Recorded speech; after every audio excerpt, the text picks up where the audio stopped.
Hello everyone. So today my commentary will be from 2 Samuel chapter 2, titled The King of Judah.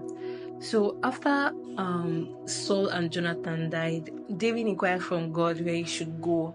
So when God told him to go to Judah, Hebron in Judah, so he went there and he was appointed king. When he was anointed king, the people also told him that the men of Jabez Gilead buried Saul, so he sent messengers to thank them. So also, while that was going on, Abner, the commander-in-chief of Saul's army, also appointed Saul's son Ishbosheth as the king of the whole of Israel, except Judah. So David was the king of only Judah, while Ishbosheth was the king of every other part of Israel. So Ishbosheth ruled over Israel for 2 years, while David ruled over Judah for 7 years and 6 months. So after that, each of them wanted to claim the territory of the other. So David wanted to rule over the rest of Israel, and Ishbosheth also wanted to rule over Judah. So they went to war. Well, they went to Gibeon to fight, to be able to claim each other's territory.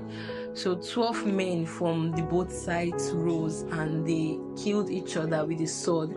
Then the fight started. When the fight started, the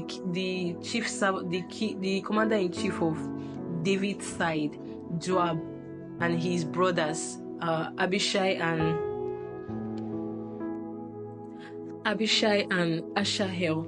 So everybody was fighting, and Asahel was described as a very fast person. He had the foot of a gazelle.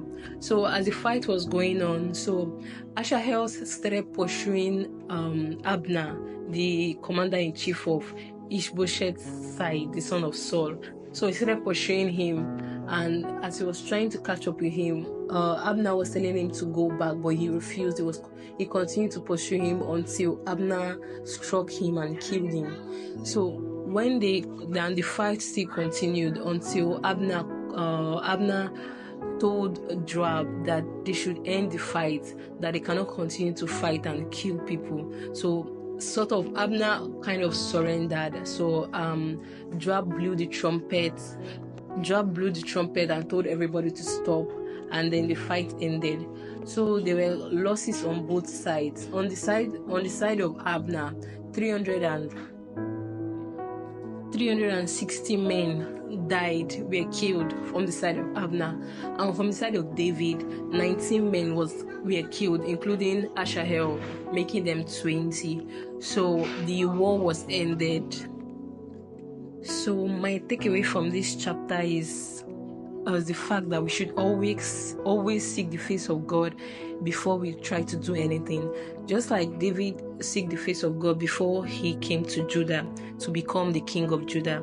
He asked God where he should go, and God directed him, and he listened and obeyed. So we should always seek the face of God before making any decision, before doing anything in life. And also this chapter also showed the consequences of conflict and everything, because a kingdom divided against itself cannot stand. Because of the internal conflict in Israel,